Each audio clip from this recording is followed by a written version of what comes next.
The morning my mother-in-law told me to clear out my home office, she didn't even knock. She just opened the door, looked at my desk, my monitors, my equipment, and said, "We need this room for Derek. He's moving back in this weekend." Then she walked out like she hadn't just rearranged my entire life in 11 seconds. I sat there with my hands still on the keyboard. The cursor was blinking. I had a client call in 40 minutes. Derek was 31 years old. He had just gone through a divorce, his second one, and my mother-in-law had decided, without asking me or my husband Ryan, that the solution was for Derek to move into our house. Specifically, into the room I had spent 4 months and over $3,000 turning into a functional home studio. I did voiceover work. I had soundproofing panels on the walls. I had a professional microphone, an audio interface, acoustic foam I'd measured and cut and mounted myself. This wasn't a guest room with a desk in the corner. This was my workplace. I called Ryan immediately. He picked up on the second ring, and before I could even start, he said, "Yeah, Mom mentioned it. I was going to talk to you tonight." I asked him how long he had known. He was quiet for a moment. Then he said, "A few days."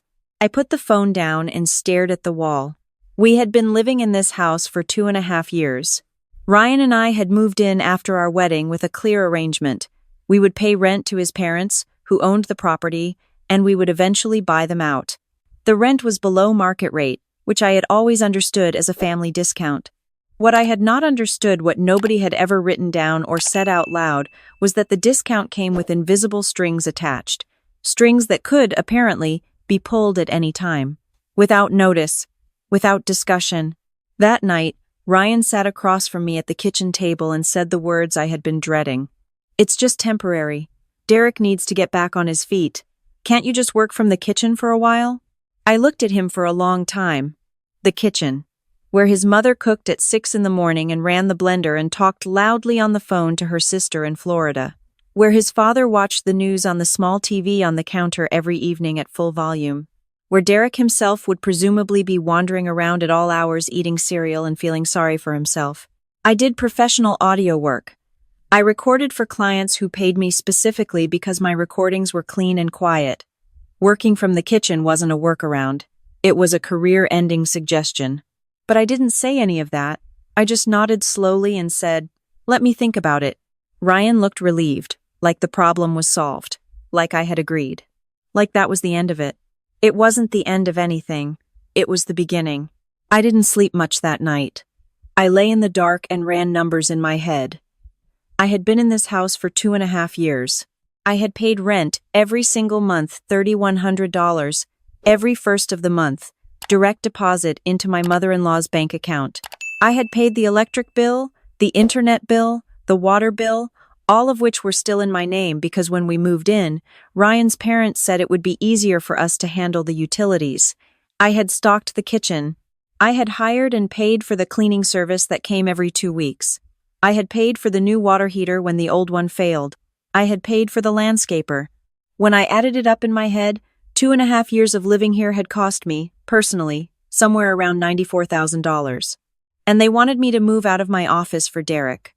The next morning, I made an appointment with a lawyer. Not because I was sure what I was going to do yet, but because I needed to understand exactly where I stood. I needed to know what was mine and what wasn't. I needed to know what the law said before I made any decisions. My lawyer was a woman named Patricia, who had a small office downtown and a no-nonsense way of listening that I appreciated. I laid everything out for her, the rent arrangement, the utilities in my name, the verbal understanding about eventually buying the house, the fact that there was no written lease. She took notes. She asked precise questions. When I finished, she looked at me over her glasses and said, "You have more leverage than you think." I asked her what I should do. She said, "Document everything. Don't move out of that room yet. And whatever you decide to do it quietly."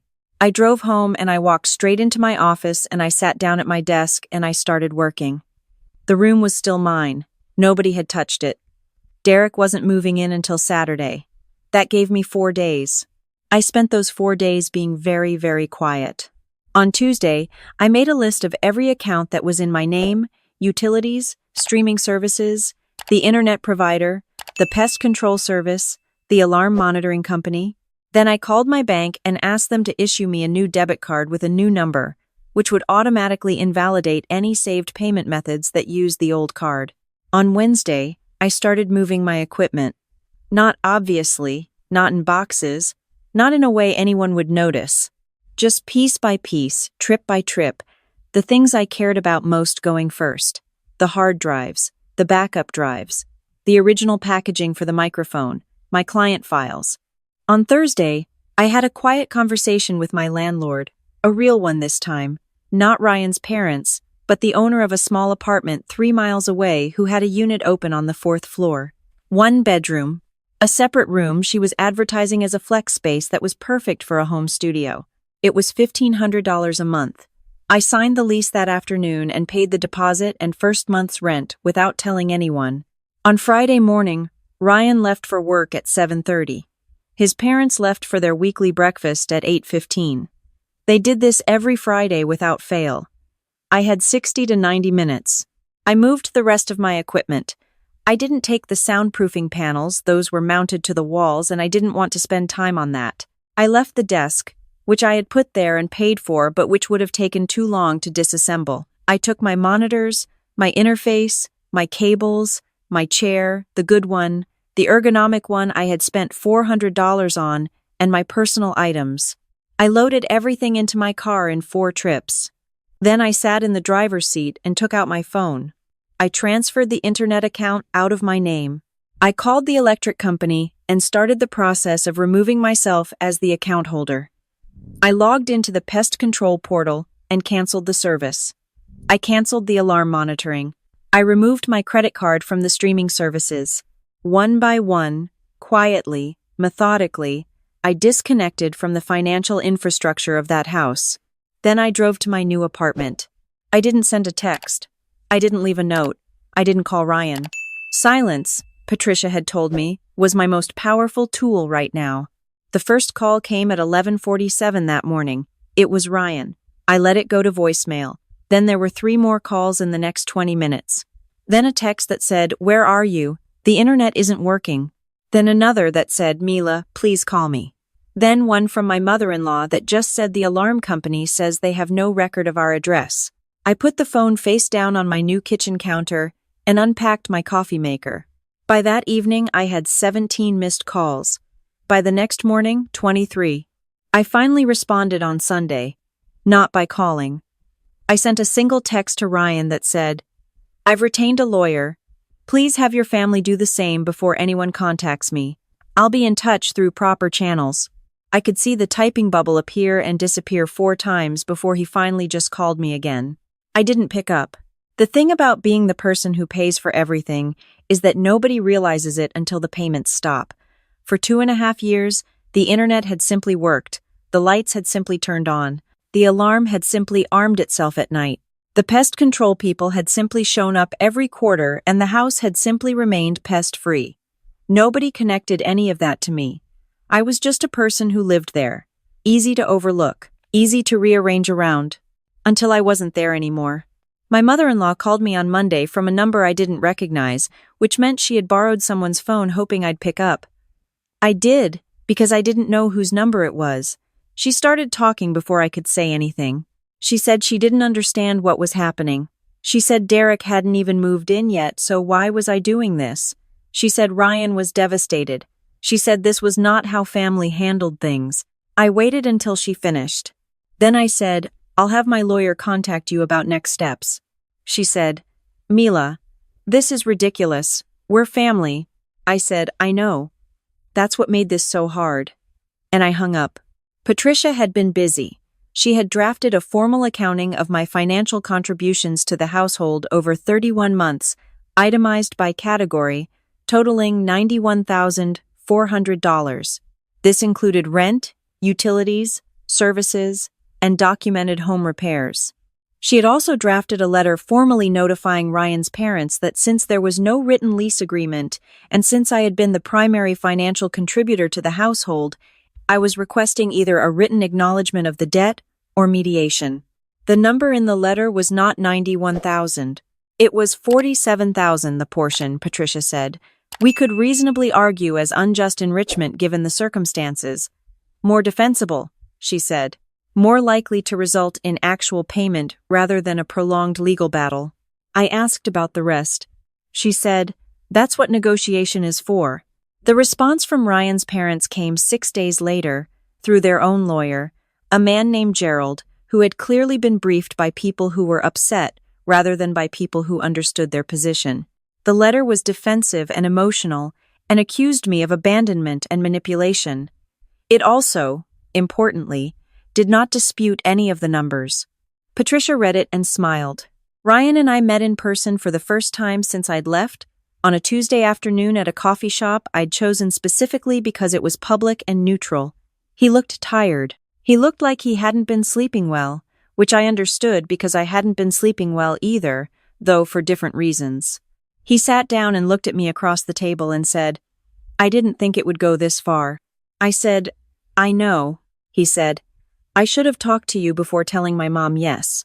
I said, "You should have." He looked down at his coffee. "Can we fix this?" I had thought about how to answer that question for days. Ryan wasn't a bad person. He was a person who had grown up in a household where his mother's decisions were final, and his discomfort with conflict had never cost him anything before. He had made a serious mistake, but the mistake had been made out of weakness and habit, not malice. I knew the difference. I told him the truth, which was that I didn't know yet, that fixing something this broken didn't happen over coffee, that there were things we would need to address in writing, with structure, with documentation, before I could give him any real answer. He nodded. He said he understood. He said he would do whatever it took. I slid a folder across the table. Inside was a proposed cohabitation agreement, which Patricia had helped me draft. It outlined financial contributions clearly. It established decision-making rights regarding the property. It specified that any changes to living arrangements required mutual written consent. It was 11 pages long. Ryan picked it up and looked at the first page. He said, "This is very thorough." I said, "I know." He said, "Can I take it to read?" I said he could. I also told him that the financial resolution between me and his parents was separate from the question of our marriage, and that his parents needed to respond to Patricia's letter with a concrete proposal within 30 days, or we would proceed to mediation. He said, "My mom is going to be upset about the money part." I looked at him steadily. She was willing to displace my career for Derek's convenience without a conversation. The money is the least of what I'm asking for. He didn't have an answer to that. Derek, it turned out, had been planning to stay for 3 months. He ended up staying for 11 days before quietly returning to his ex-wife's couch, which suggested the divorce was not as final as anyone had led me to believe. The room I had built and paid for sat empty for 11 days before he left. 11 days that had cost me 31 months of goodwill and a marriage on the edge of a table. The financial settlement came through 4 weeks later. Ryan's parents agreed to pay $22,000, structured in quarterly installments over 2 years. It was not $47,000. Patricia said it was a reasonable outcome given that we wanted to preserve the possibility of an ongoing family relationship. I agreed because I was trying to be realistic and not just reactive. The cohabitation agreement took longer. Ryan read all 11 pages. He had questions, which I answered. He suggested 2 changes, which were reasonable and which I accepted.